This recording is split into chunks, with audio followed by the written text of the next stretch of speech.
bakunzi babiyemeje muri he? Turahari kandi turahabaye. Ye, muri abakunzi b'inkoramutima. Inkuru mbazaniye nuko abiyemeje batuzaniye igitaramo cy'amateka. Usijali atakutetea, alitetea Danieli mbele ya mfalme.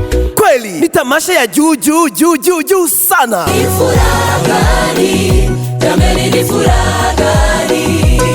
Abiyemeje ni korale y'ubukombe.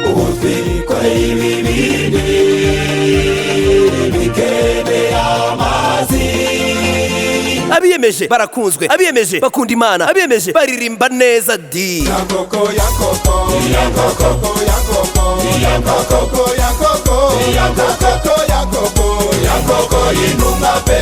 Kwa hiyo kwaya abiyemeje wakiungana na kanisa lao la Maendeleo Rubaya wanakualika kuja kuhudhuria katika tamasha ya majengo. Ni igitaramo cy'inyubako, ni igitaramo cy'intego nyamukuru yo kubaka urusengero rw'Imana, urusengero rwiza kandi rugezweho.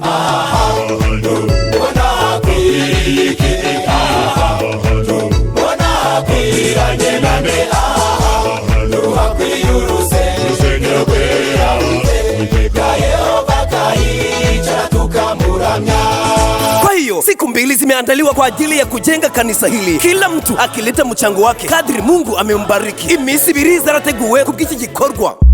Hey, birashushe kuri Sabato tariki 13 z'ukwezi kwa 12 2025 na kuri Sabato tariki 20 z'ukwezi kwa 12 2025 pata makwaya mbalimbali yanayojua imba kama nguvu ya ukombozi kutoka Goma, Maranatha, usijali atakutetea, rafiki za Yesu toka Goma, Maranatha, futa mapema nafsi yangu yaona kiu, Impanda toka Goma, Chamahame,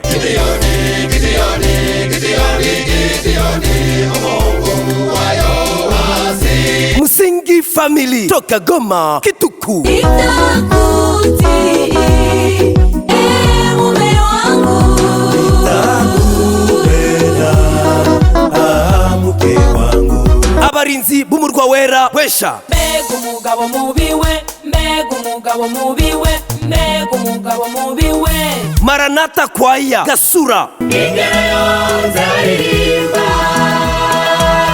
uyu munsi nudasanzwe, Ushindi kwaye Maendeleo, abafana ba Yesu mwese muraho, abakanguzi Rubaya,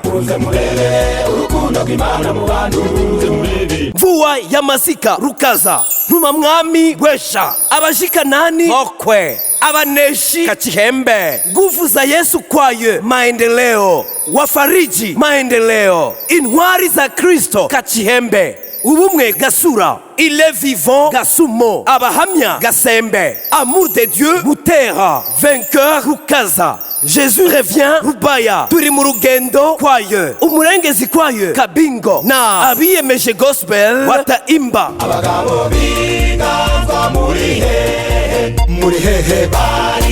muri hehe. Siku hizi mbili zote tamasha itakuwa ikianza saa 6 kamili hadi saa 11 kamili. Umva, iki gitaramo kiratatse pe. Watu wa Goma, Rubaya, umva, hakuna vya kuchelewa, kwani surprise nyingi ziko kama Kugaragaza igikombe YouTube yahaye korale abiyemeje. Hiyo ni surprise ya kwanza. Ya pili ni ipi? Concert itapita live kushene YouTube ya abiyemeje Maendeleo kwaya. Merci. Begi terambere, begi byiza mu Rubaya. Sote tunaalikwa. Njoo. Hii siku ya Sabato tarehe 13 na hii siku ya Sabato tarehe 12. Mimi sitakosa, nawe usikose.